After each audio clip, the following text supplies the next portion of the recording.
Have you ever wondered why scientists think that an asteroid impact killed the dinosaurs? Did you know that the Earth's magnetic field is reversed many times? The Earth has lots of secrets to tell us.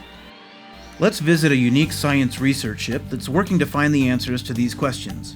The Joides Resolution is a very special drill ship. From her 60-meter derrick, she can hang 10 kilometers of drill string to the bottom of the sea floor and below in order to core samples of mud and rock in the Earth's crust. These core samples are then studied on board in the ship's 12 state-of-the-art laboratories before they're refrigerated and stored in one of our 4 repositories on land. By studying the mud and rock, we've learned about the history of the Earth and the evolution of life upon it. The Joides Resolution, also known as the JR, returns to port after another successful leg. A leg, or expedition, typically lasts 60 days. While in port, the previous leg's core samples will be unloaded before taking on supplies for the next leg.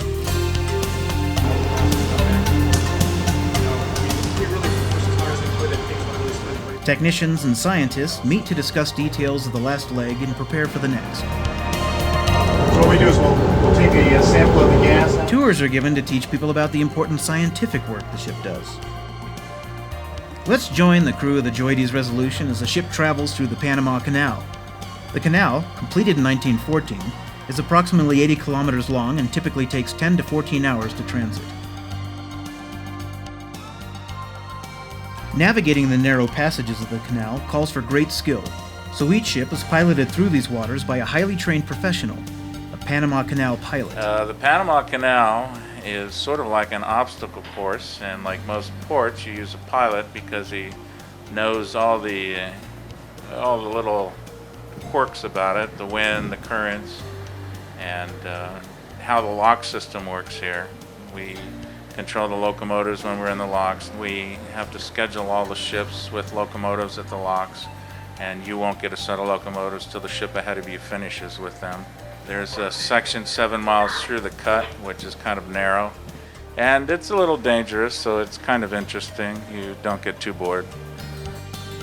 The JR has been plying the world's oceans since 1984. In her 20 years of research, she has played a very important role in our understanding of the Earth's history. The science that we do is often very cutting edge. We're at the forefront of the field in marine geology, looking at climate history, Earth processes, plate tectonics. We do it all, really. The scientists on the JR have made many discoveries. Probably the most exciting discovery was when a core was brought up that contained evidence of a meteorite impact that occurred 65 million years ago. This impact may have ended the existence of the dinosaurs. The time when the dinosaurs and most other species of life on Earth became extinct is the boundary between 2 geological periods, the Cretaceous and the Tertiary. Florida, or eastern Florida. Scientists refer to this as the KT boundary. Of the Cretaceous Tertiary boundary, and there's this meteorite impact and the dinosaurs died and so forth, along with something like 70% of all the other life on the planet. When the asteroid hit, this tremendous wave that just scoured the bottom of the Gulf of Mexico hit Florida, slowed down, and started coming, instead of being washed away, started coming out of suspension. And we had a tremendous layer. How much material? You think about how much junk must have rained out of the atmosphere after having been blasted out of this crater on the Yucatan Peninsula in order to, accumulate that thick 1,600 kilometers away. One of the things that I've been become sediment, and any magnetic minerals or things that are floating down, they don't really have any resistance, as they float, and so they align themselves with the magnetic pole, and they land when they form the sediments on the bottom in the magnetic, pointing towards magnetic north, and then they're trapped there, and then when the whole plate moves, they're still pointing to where it used to be magnetic north or south. What a wealth of information could be found in the sediments of the seafloor. And over the history of the Earth, the poles have switched, so when you have a compass, normally, well, for us it points to the North Pole, but at different times in the Earth history it has pointed to the South Pole because the poles have reversed. And so since these sediments are laid down over thousands to millions of years, we can see many of those reversals. And we use those reversals and also the angles at which the magnetic field is imprinted in these sediments to learn things about plate tectonics, where the continents and oceanic plates have moved over the history of the Earth. To run a ship so complex takes many hands with many skills. Imagine yourself having one of these jobs. You need lab people, you need engineers, you need machinists, you need a broad spectrum of people. In ODP, in the ocean drilling program, for instance, is that we have chemists, we have engineers, we have machinists, we have artists, we have computer people, we have people who've studied English, who edit.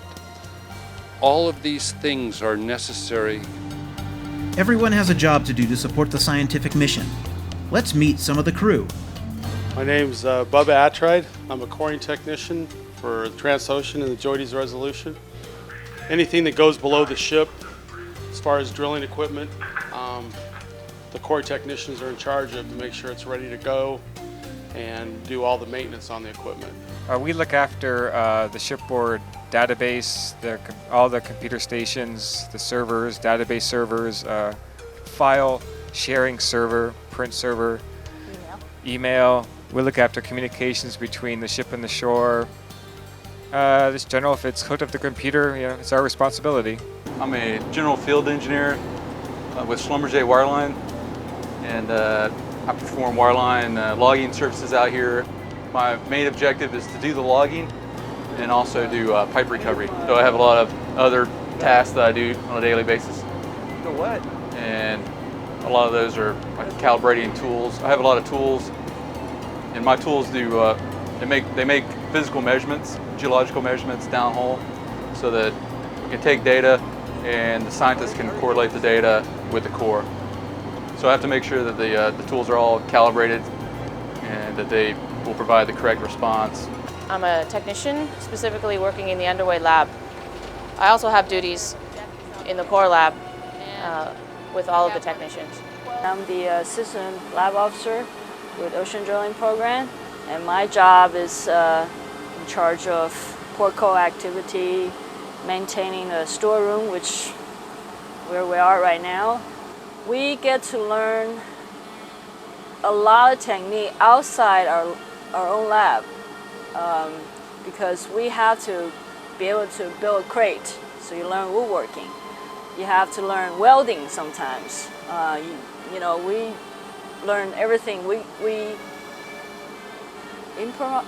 improvise that everything we need out here, if we don't have it, we make it.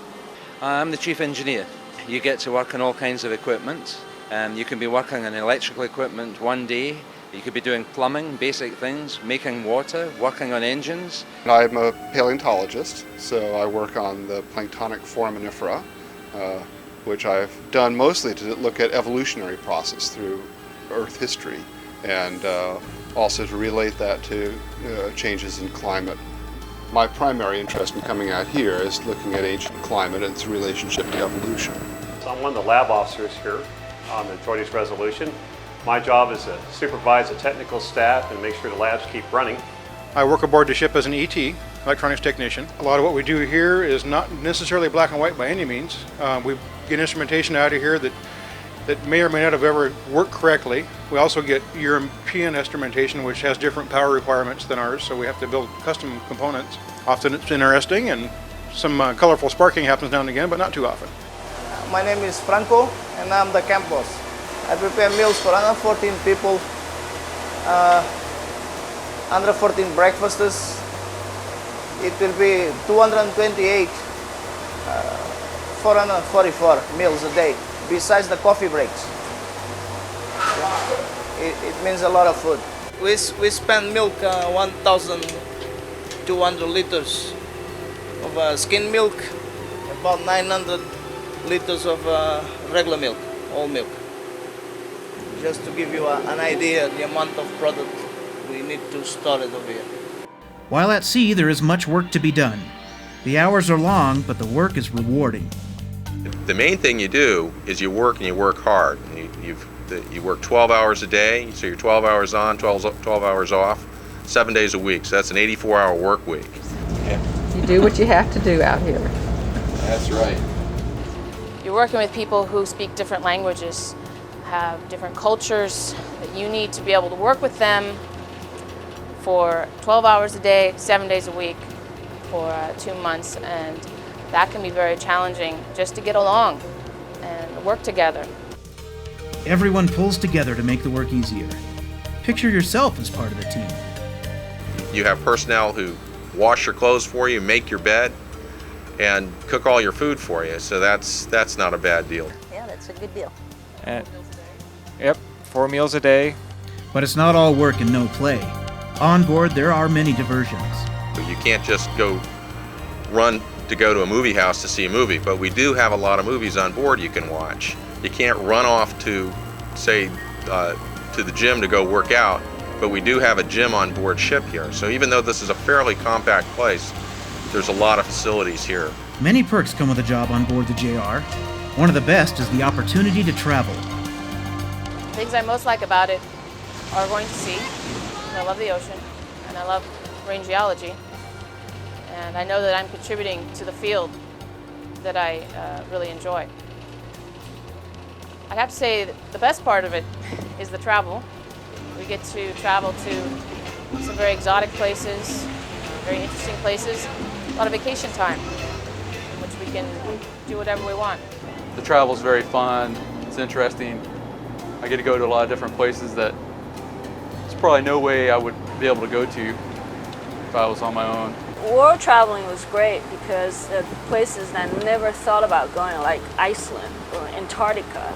People would spend a lot of money to go on an Antarctica cruise, but we get paid to come out here and to go down to Antarctica. It's a trial because you're at sea for 2 months, typically on these legs, and that's, it's a hardship to be away from your family for that long. It's a joy because you're out here with somewhere on the order of 25, 28 scientists from around the world, and you end up meeting people and really getting to know them well that you'd probably not otherwise run into in your career. It's a great example of international cooperation. You get to know people very well. It's like going on a field trip. And a lot of us have worked for a long time together, so it's almost like a family on here. Many people from different countries. It's just really interesting. You learn different cultures and different attitudes about eating. The best thing about this job is the people.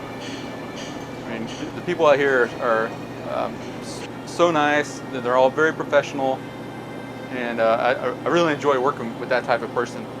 The scientists, not only just the scientists, but also the crew from Transocean, and the people with ODP. And every time I come out, I know half the people already, and they're already very good friends with me. I look forward to seeing them when I come back to work.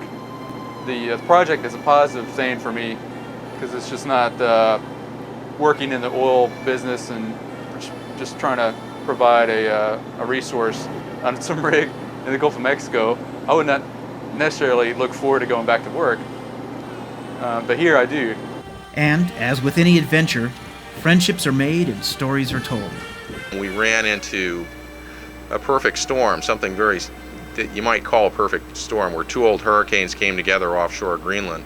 We were about 25 nautical miles off of Greenland, and suddenly we were facing seas that exceeded 100 feet with winds that can exceed 100 knots.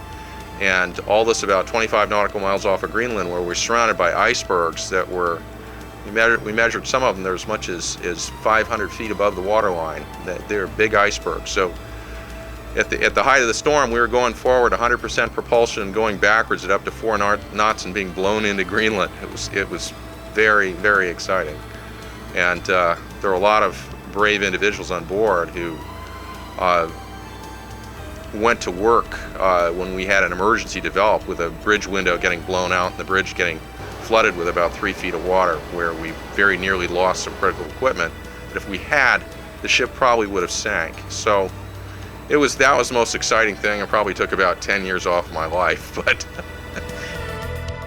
The Joides Resolution takes scientists on amazing journeys of exploration. The ship's crew helps us to solve mysteries of the Earth. They experience adventures to last a lifetime. There is a crew change coming soon, and you could be next.